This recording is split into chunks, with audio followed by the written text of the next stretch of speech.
restorasi setiap kami dengan kasih. Ubahkan hidup kami di dalam sungai kasih-Mu yang memenuhi setiap kami. Bawa kami untuk diteguhkan kembali di sore hari ini, bahwa kami adalah orang-orang yang sangat disayangi oleh Tuhan. Kami adalah orang-orang yang sangat dicintai oleh Tuhan. Engkau rela melakukan segala hal, segalanya buat kami, Tuhan. Ini yang menjadi sukacita kami di sore hari ini ketika kami berdiri di hadapan Tuhan. Kami adalah orang-orang yang sangat disayang oleh Engkau, Tuhan. Berbicara buat kami sore hari ini melalui firman, teguhkan kami, kuatkan setiap kami, Tuhan. Terpujilah nama-Mu, Tuhan. Kami siapkan hati kami, kami siapkan telinga kami untuk setiap perkataan-Mu, ya Tuhan. Terpujilah nama-Mu. Di dalam nama Yesus kami berdoa dan mengucap syukur. Haleluya. Bersama kita berkata, saudara, amin. Amin. Tuhan.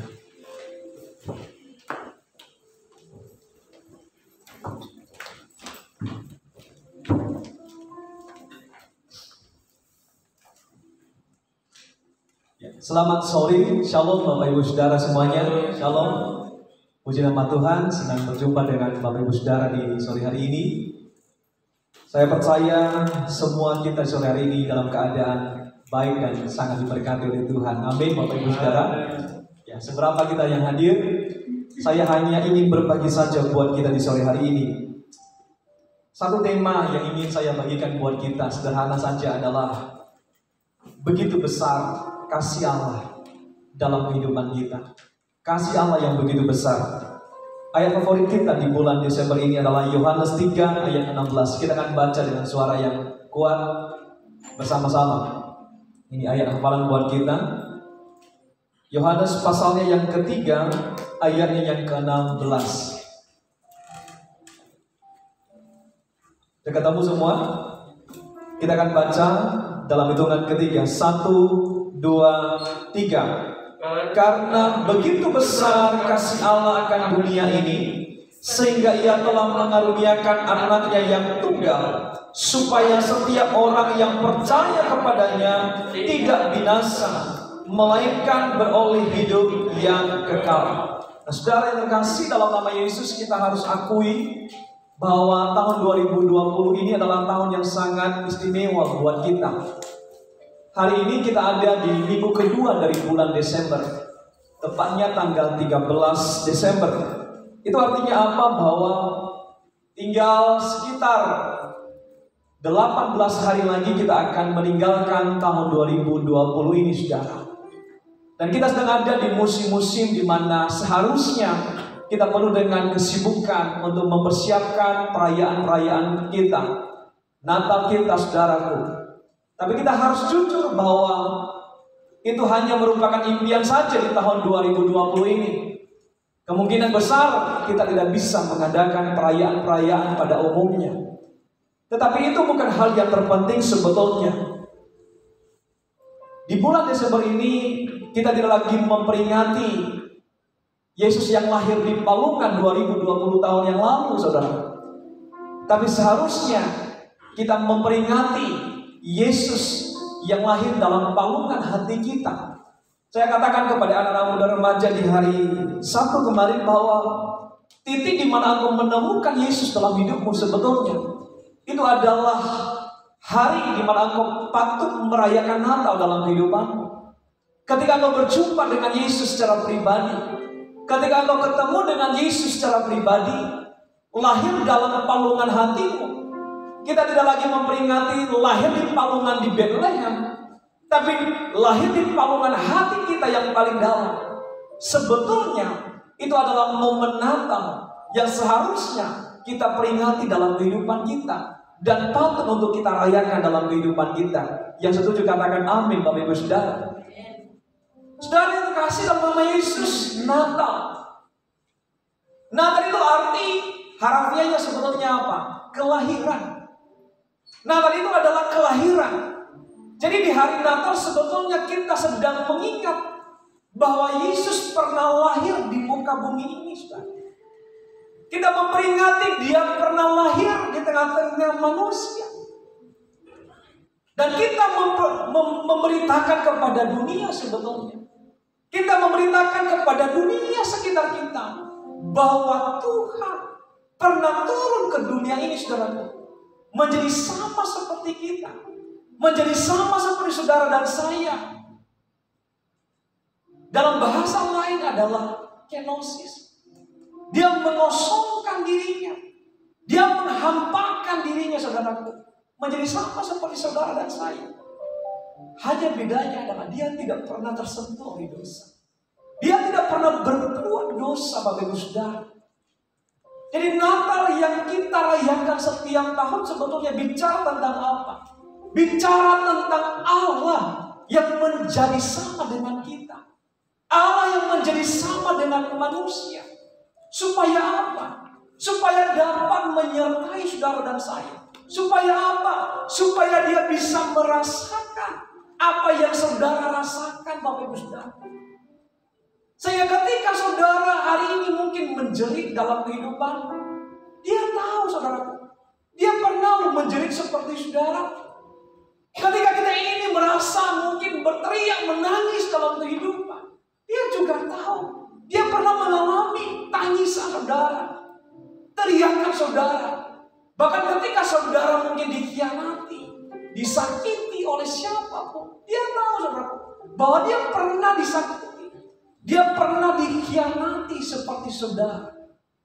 Kenapa dia melakukan semuanya itu dalam kehidupan kita? Satu alasannya saja, adalah karena dia sangat sayang kepada kita. Katakan amin, Bapak Ibu. Dia sangat sayang kepada kita. Dia sangat mengasihi kita dengan kasih yang sangat besar. Dia ikut merasakan. Satu beban yang begitu berat dalam kehidupan adalah ketika kita mengalami tekanan dalam kehidupan, mengalami persoalan dalam kehidupan, dan kita merasa kita sendirilah yang menanggung semuanya itu. Itu adalah beban yang begitu berat. Karena kita berpikir orang lain tidak merasakan, orang lain tidak peduli, orang terdekat kita tidak peduli dengan kita.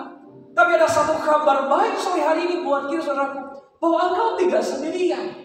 Ada Kristus yang ikut merasakan apa yang kau rasakan hari-hari ini. Katakan amin, Bapak Ibu Saudara. Ini yang menjadi kekuatan kita di penghujung tahun 2020 ini. Bahwa kita tidak sendiri.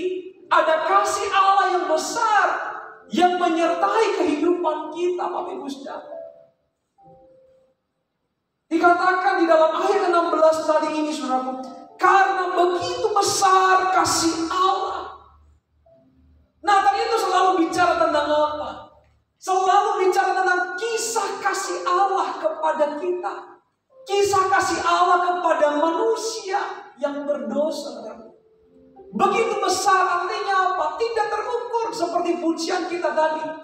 Tiada terukur besar kasih setiap Tuhan, panjangnya, lebarnya, tingginya, dan dalamnya tidak bisa dijangka oleh pikiran kita, saudara yang kasih dalam nama Yesus. Itu adalah kasih Allah dalam kehidupan kita. Berapa kali kita dengarkan kisah kasih tentang seorang pemuda yang tampan mungkin, yang jatuh cinta kepada seorang wanita gadis desa yang cantik, yang baik, yang rajin, lalu kemudian mereka menikah, lalu berakhir dengan kebahagiaan. Saya katakan, kisah-kisah seperti itu adalah kisah-kisah yang biasa-biasa saja. Tapi kisah kasih Allah terhadap saudara dan saya itu adalah kisah yang luar biasa. Kisah cinta sorga terhadap kita umat manusia itu adalah kisah yang luar biasa. Apa istimewanya kisah kasih Allah kepada kita itu, saudaraku? Perhatikan dikatakan di dalam ayat 16 tadi, karena begitu besar kasih Allah akan siapa? Akan dunia ini loh, saudara.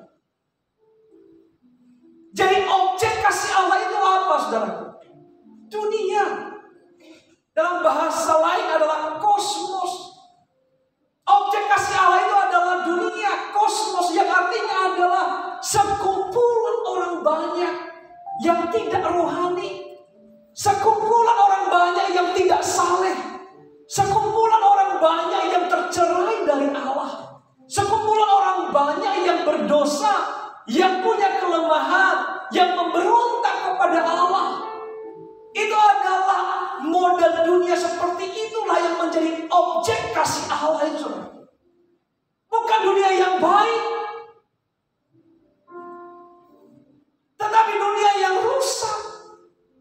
Dan celakanya Bapak Ibu Saudara, saudara dan saya termasuk di dalamnya, saudara.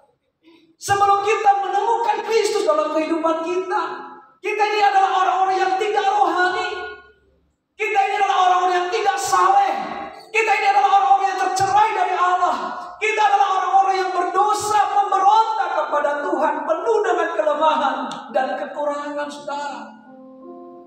Tapi perhatikan, saudara, ini ada kabar baik buat saudara dan saya, bahwa Allah sangat mengasihi saudara dan saya. Katakan amin. Dia cinta kepada kita, Dia sayang kepada kita, saudaraku yang terkasih dalam nama Yesus. Makanya Yesus berkata dalam Lukas pasal 5 ayat 32 berkata bahwa aku datang bukan untuk memanggil orang yang benar, tetapi memanggil orang yang berdosa. Supaya apa? Supaya mereka bertobat. Tujuan Allah memanggil saudara dan saya di hari Natal ini adalah apa? Supaya saudara bertobat, meninggalkan kehidupan yang lama kita, meninggalkan segala sifat kedagingan kita. Saudara yang kasih di dalam nama Tuhan Yesus, ini aneh. Justru Allah yang mendatangi orang yang berdosa kepadanya. Allah justru mendatangi orang yang menyakiti hatinya. Saya katakan, ini kasihlah yang kasih yang ilahi itu sebetulnya. Allah mendatangi kita, saudara. Sementara kita sudah berdosa kepada Dia, sementara kita menyakiti Dia, tapi Dia mendatangi kita, kan saudara. Berbeda dengan kita, berbeda dengan saudara dan saya sebagai manusia-manusia. Begini kasihnya. Kita mau orang yang berdosa kepada kita yang mendatangi kita. Kita mau orang yang menyakiti kita yang mendatangi kita. Ini kasih yang duniawi. Ini yang manusiawi, Bapak Ibu Saudara. Tapi berbeda dengan kasih Allah. Dia justru mendatangi kita pada saat kita berdosa, pada saat kita menyakiti. Bagaimana caranya Allah menyelamatkan kita orang yang berdosa ini? Satu-satunya cara dengan kasih, with love. Tidak ada cara yang lain, Bapak Ibu Saudara. Dengan kasih yang besar Dia berikan dalam kehidupan kita. Tuhan tidak memakai cara yang lain. Tuhan tidak memakai hal yang lain untuk menyatakan kasih-Nya kepada kita, tapi Dia memakai kasih. Makanya saya sebutkan Natal adalah wujud kasih Allah dalam kehidupan kita. Katakan amin, Bapak Ibu Saudara. Dia mewujudkan kasih-Nya yang begitu besar dalam kehidupan kita. Bayangkan, seringkali saya katakan Dia itu yang punya sorga, rela meninggalkan sorga, Bapak Ibu Saudara. Untuk sesaat sorga itu begitu menarik buat Dia, saudara. Dia rela memunggungi sorga demi siapa? Demi mendatangi saudara, demi mencari saudara, demi mengejar saudara dan saya.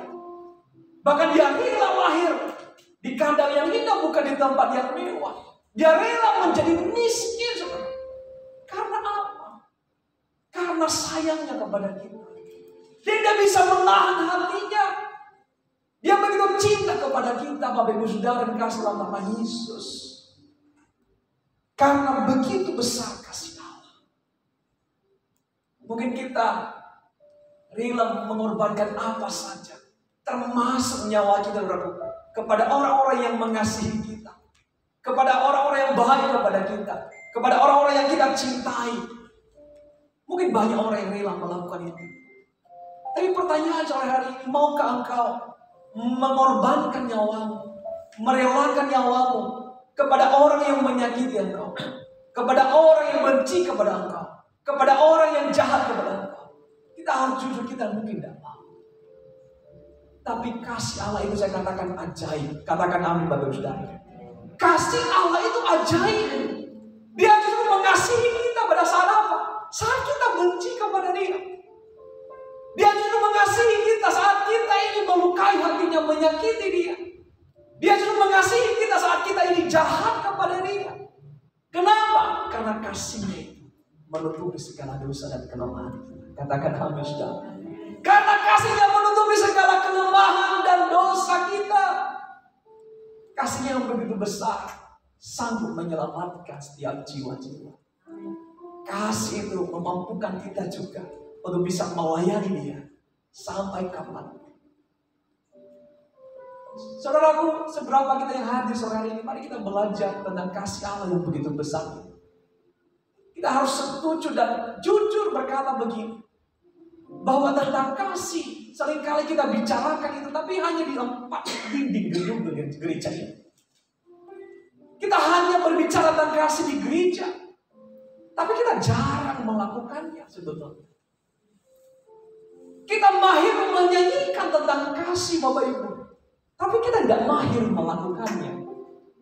Kita tidak mahir mengerjakan kasih. Saudaraku, kasih itu harus dilakukan. Kasih itu harus dikerjakan. Dan kasih itu harus dibagikan dalam kehidupan sehari-hari sebetulnya. Jadi saya katakan, maaf bicara sore hari ini, kalau kita punya kasih, saudaraku, maka orang-orang di sekeliling kita pun akan bisa diselamatkan lewat kasih yang kita alihkan bagi mereka.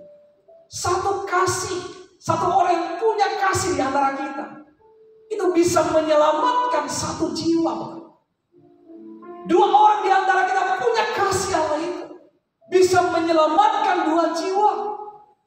Setiap kita punya kasih Tuhan dalam kehidupan kita, maka saya katakan, tempat ini penuh dengan jiwa-jiwa yang diselamatkan. Katakan amin Bapak Ibu Saudara. Tapi maaf bicara, jangan hanya mungkin dalam kehidupan kita, karena kita ini tidak suka like or dislike, suka atau tidak suka, kita sudah tidak lagi mengasihi orang. Hanya karena apa mungkin?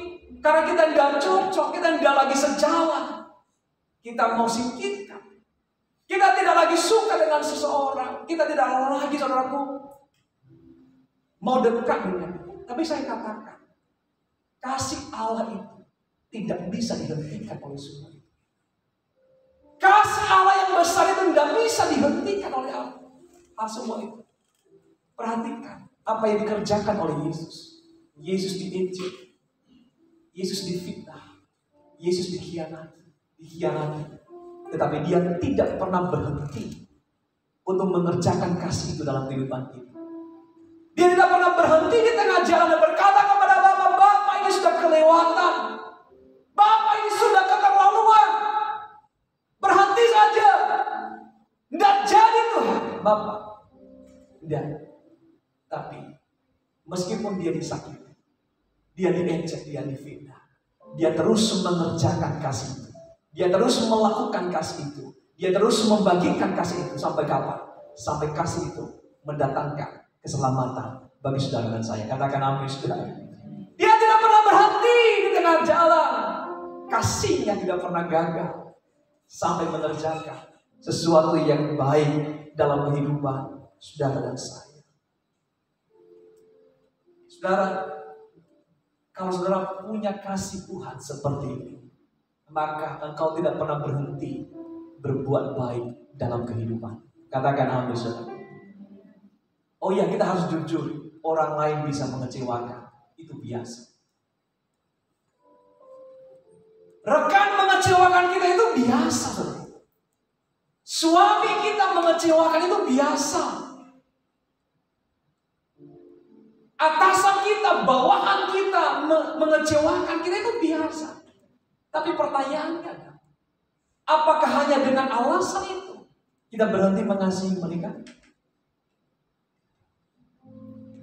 Tentu tidak, saudara kasih. Kasih Allah yang begitu besar tidak bisa dihentikan oleh semua hal itu. Tidak bisa dihentikan oleh apapun. Perhatikan Yesus. Bagi orang yang berdosa terhadap Dia, bagi orang yang menyakiti Dia, justru Dia mau datangi, Dia mau dekati, Dia mau ampuni, Dia mau selamatkan, saudara. Percayalah, saudara. Kalau saudara punya jenis kasih seperti ini, kasih Allah yang tak bisa dihentikan seperti ini, maka percayalah, berkat Tuhan pun akan dicurahkan, tidak terhentikan dalam kehidupan saudara dan saya. Katakan amin, saudara. Kasih Allah akan dicurahkan, tidak terhentikan dalam kehidupan saudara. Karena saudara menghidupi kasih Allah yang tak terhentikan itu. Saudara, kasih nama Yesus hari ini, kita patut bersyukur memasuki minggu kedua dari bulan Desember ini. Mengingat akan kasih Allah yang begitu besar dalam kehidupan kita. Karena kasih yang begitu besar, Dia rela mencari kita. Dia rela mengejar-ngejar kita, saudara. Saya umpamakan seorang laki-laki, seorang pria yang sedang dimabuk oleh cinta, saudara. Dia terus mengejar-ngejar gadis pujaannya, saudara. Kemanapun gadis itu pergi, dia kejar, dia cari, dia kejar. Apapun dia lakukan, di pagi hari dia kejar, di siang hari dia kejar, di malam hari dia kejar, hujan dia kejar, petir dia kejar. Apapun dia rela melakukan. Karena apa? Karena dia cinta kepada pujaan. Dia sayang. Itu adalah gambaran kasih Allah yang begitu besar dalam kehidupan saudara dan saya. Yang setuju katakan amin, saudara. Di dalam perjanjian lama, salah satu kitab Nabi yang bernama Hosea.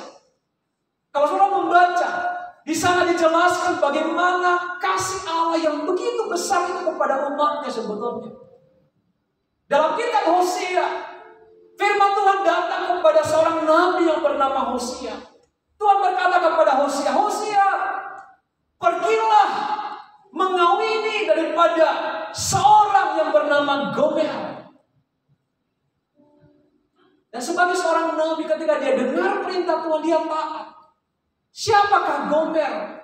Itu bukan orang baik, saudara. Bukan wanita yang baik-baik. Gomer adalah seorang pelacur. Gomer adalah wanita pendosa, perempuan sundal, saudara. Tuhan ngomong kepada Hosea, pergi kawinin itu, nikahi itu, cari itu Gomer, terima dia sebagai istrimu. Hosea taat. Dia nikahi itu Gomer. Tapi ternyata Gomer setelah dinikahi, saudaraku, setelah dicintai, tidak tahu diri, saudaraku. Dia kembali pada kehidupan yang lama. Dia kembali berzina. Dia kembali berselingkuh. Dia kembali pada kehidupan lamanya. Dia berdosa, dia bersundal kembali, saudara. Tapi luar biasa, dalam kondisi Gomer yang kotor seperti itu, Gomer yang rusak seperti itu, kembali Tuhan ngomong kepada Hosea, Hosea, cari Gomer, cari dia, temukan dia, kemudian cintai dia kembali, terima dia kembali sebagai istrimu. Dan Hosea taat. Saya katakan, ini kasih yang luar biasa. Kita harus jujur ya para pria-pria. Kadang-kala jarang pria seperti ini. Ketika dia menemukan pasangan hidupnya selingkuh, bersundal, melacurkan dirinya, jarang kita bisa menerima kembali, saudara.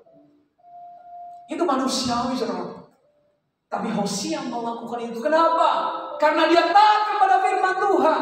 Dalam posisi ini, saudara, kasih Hosea menggambarkan kasih Allah kepada umatnya sebetulnya. Gomer menggambarkan saudara dan saya. Allah mencari kita. Allah mengejar-ngejar kita. Apapun kondisi kita. Apapun keadaan kita. Karena memang dia punya kasih yang tak terhentikan. Kasih yang tanpa syarat. Katakan amin, saudaraku. Dia punya kasih yang besar. Kasih yang tanpa syarat. Itu Allah kita. Apakah saudara tidak bersuka cita memiliki Allah seperti itu? Apakah saudara tidak kuat dalam beribadah? Apakah saudara tidak kuat dalam melayani Dia? Punya Allah model seperti itu. Kalau kita melihat dalam perjanjian baru, kasih Allah yang begitu besar digambarkan. Tentang bagaimana kasih seorang ayah kepada anaknya yang hilang. Ini adalah anak yang kurang ajar. Ini adalah anak yang durhaka, saudara, kepada ayahnya. Anak yang tidak punya perasaan kepada ayahnya. Kenapa saya berani ngomong begitu? Karena ayahnya masih hidup. Tapi dia minta warisan kepada ayahnya, saudara. Itu sama saja dia menyumpahi ayahnya cepat mati tentu. Tapi luar biasa ayahnya ini tetap lapang hati loh saudaraku. Hatinya begitu lapang, hatinya begitu murah. Apa yang diminta oleh anak yang kurang ajar ini, anak yang durhaka ini, yang tidak punya perasaan ini, dia kabulkan saudara. Dia kasih itu warisan. Dia kasih itu warisan. Dan dasar anak ini memang tidak tahu diri. Setelah dia terima, bukannya bersyukur, bukannya senang, semakin mencintai ayahnya, enggak. Alkitab mencatat dia justru meninggalkan Allah ayahnya. Dia pergi ke negeri yang jauh. Ngapain? Dia habiskan semua kekayaan itu. Dia habiskan semua warisan itu dengan berfoya-foya. Dia pergi ke pelacur demi pelacur. Sampai dia jatuh miskin. Semua yang dia punya pada habis. Dia jatuh miskin. Dia punya apa-apa.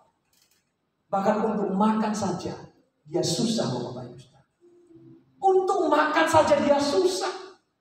Dalam keadaan seperti itu, dia pergi bekerja. Dia bekerja di sebuah tempat peternakan babi. Di sana ada makanan babi dan dia ingin mengisi perutnya, mengurangi rasa lapar di perutnya dengan makanan babi. Tetapi itu pun tidak diizinkan. Artinya apa? Babi pun lebih berharga dari dia. Kenapa? Karena babi kalau dijual ada harganya, tapi dia tidak ada harganya sama sekali. Dalam keadaan seperti itu, anak yang kurang ajar ini, dia ingat kepada ayahnya. Dia ingat kepada ayahnya, kepada rumah ayahnya. Pernah saya katakan, dia sadar pulang. Sadar untuk pulang. Kadang-kadang dalam kehidupan kita harus sampai kepada titik ini loh Bapak Ibu. Sadar bahwa kita ingin pulang. Sadar untuk pulang. Dia sadar untuk pulang. Dia ingat rumah ayahnya. Dia berkata, begitu banyak hamba-hamba daripada ayahku. Mereka tidak kekurangan makanan, tapi aku di sini mati kelaparan. Dia bulatkan tekadnya loh Bapak Ibu Saudara. Dia berkata, aku akan bangkit. Aku akan pergi kepada Bapakku. Dan aku berkata, aku telah berdosa kepada sorga dan kepada Bapa. Jadi dia berkata, jadikan aku salah satu daripada hamba ayah. Kenapa? Yang penting bagi dia, aku dapat tempat tinggal. Yang penting aku dapat makan. Dan ketika dia mulai bertindak, Bapak Ibu Saudara, ketika dia sampai di rumah ayahnya, baru dari jauh ayahnya melihat anaknya yang kurang ajar ini beberapa waktu yang lalu. Tapi kasih Allah yang begitu besar, kasih ayah yang begitu besar ini tidak bisa dihentikan oleh kerusakan daripada anaknya. Anaknya baru kelihatan dari jauh, ayahnya berlari mendatangi daripada anak itu. Kita berpikir tadi anaknya mendatangi ayahnya. Salah. Justru ayahnya yang mendatangi anak. Ayah yang berlari, kemudian dia mendapatkan daripada anaknya yang sangat dia cintai. Karena ini tidak gampang. Tidak gampang. Bayangkan ayah atau suami dari Yahudi itu, saudaraku, itu tidak biasa. Ayah di Yahudi itu, saudaraku, adalah seorang yang terhormat, seorang yang anggun, memakai jubah yang tidak seperti kita ini. Dia memakai jubah sampai ke tanah, Bapak Ibu Saudara. Artinya apa? Ketika dia berlari, apa yang pertama dia lakukan, saudara? Dia harus angkat jubahnya itu. Dia lipat jubahnya itu, saudaraku. Artinya apa? Dia rela mempermalukan dirinya sendiri, saudara. Demi apa? Demi anak yang sangat dia sayang ini. Demi anak yang sangat dia cintai, saudara. Bayangkan berapa lama, saudara, dia merindukan anaknya ini. Dia menunggu-nunggu saat ayahnya makan. Kapan anakku ini pulang? Saat anaknya tidur, kapan anakku ini pulang? Saat anaknya bekerja, kapan anakku pulang?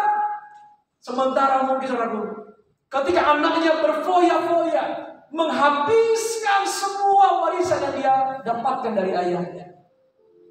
Dia tidak pernah ingat ayahnya, tetapi ayahnya selalu ingat kepada anaknya. Saudaraku, ini gambaran kasih Allah buat kita. Dia selalu ingat kepada saudara dan saya, apapun kondisi saudara, katakan amin. Dia selalu ingat kepada kita dalam keadaan terpuruk seperti apapun. Dia selalu merindukan saudara. Dia selalu menunggu-nunggu saudara. Itu yang dia lakukan. Karena memang dia punya kasih yang tak terhentikan. Dia tidak pernah kehabisan kasih yang tanpa syarat dalam kehidupan kita. Saya bersyukur punya Allah seperti itu. Saya bersyukur melayani Tuhan model seperti ini. Apakah saudara tidak bersyukur untuk itu? Saudara kasih nama Yesus. Ini adalah gambaran kasih Allah yang begitu besar kepada saudara dan saya. Orang-orang berdosa. Orang-orang yang tinggal di dunia ini. Dan justru itu menjadi objek dari kasih Allah yang begitu besar.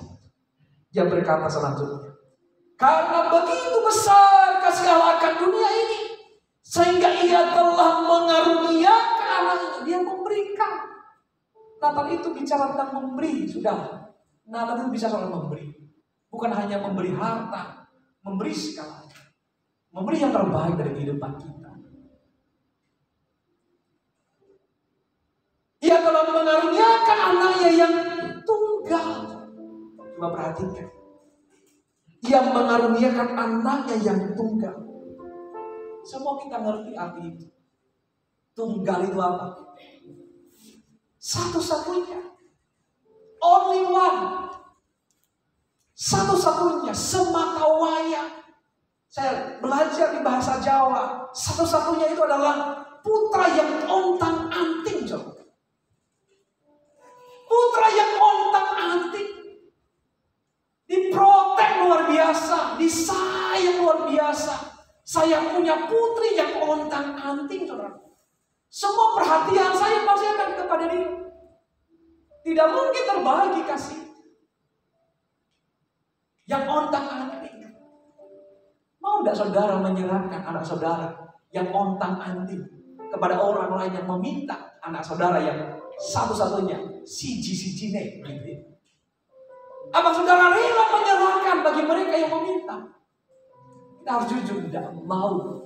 Kita bisa mempertahankan itu dengan nyawa kita mungkin. Segala daya kita akan berikan demi anak kita yang ontang-anting, yang sematawayang. Tidak akan kita berikan. Jangankan aku anak, benda pun yang diminta kita hanya punya satu-satunya. Belum tentu kita siap memberikannya. Misalnya saudara hanya punya kendaraan mobil di rumah satu-satunya. Lalu tiba-tiba pagi-pagi saya mengetuk pintu rumah saudara. Kemudian saya ingin meminjam mobil saudara karena saya punya urusan. Sementara hari itu juga saudara punya urusan sebetulnya. Kebetulan hujan, saudara harus berpergian keluar kota. Kira-kira saudara mau pinjamin gak mobil saudara yang satu-satunya itu? Saudara berkata, tidak apa-apa Pak Pendeta, silakan pakai aja mobil itu. Nanti saya pergi keluar kota naik bis. Ada yang rela melakukan itu? Saya katakan mungkin. Kita tidak mau, saudara. Bukan karena saudara pelit, bukan.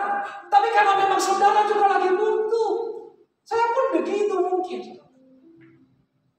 Tapi ini kasih Allah, saudara. Anak satu-satunya. Allah begitu mengasihi anaknya yang satu-satunya itu.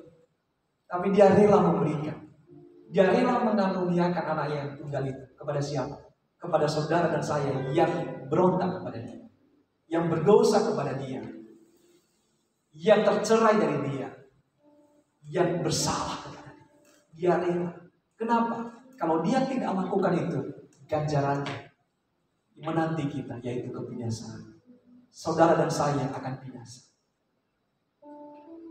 Tidak ada cara lain. Mungkin kalau ada cara lain, saudaraku, untuk mendapatkan saudara kembali, dia akan memilih cara itu. Dan perhatikan, satu-satunya cara untuk menyelamatkan kita, satu-satunya cara untuk mendapatkan kita kembali yang rusak itu adalah dengan mengaruniakan anaknya yang tunggal. Dia serahkan buat saudara dan saya. Katakan amin Bapak Ibu Saudara. Kiranya ini meneguhkan saudara di hadapan Tuhan hari ini. Engkau bukan orang-orang biasa lagi. Engkau orang yang sangat disayang oleh Tuhan. Yang sangat dicintai oleh Tuhan. Dia berikan hidupnya buat saudara dan saya.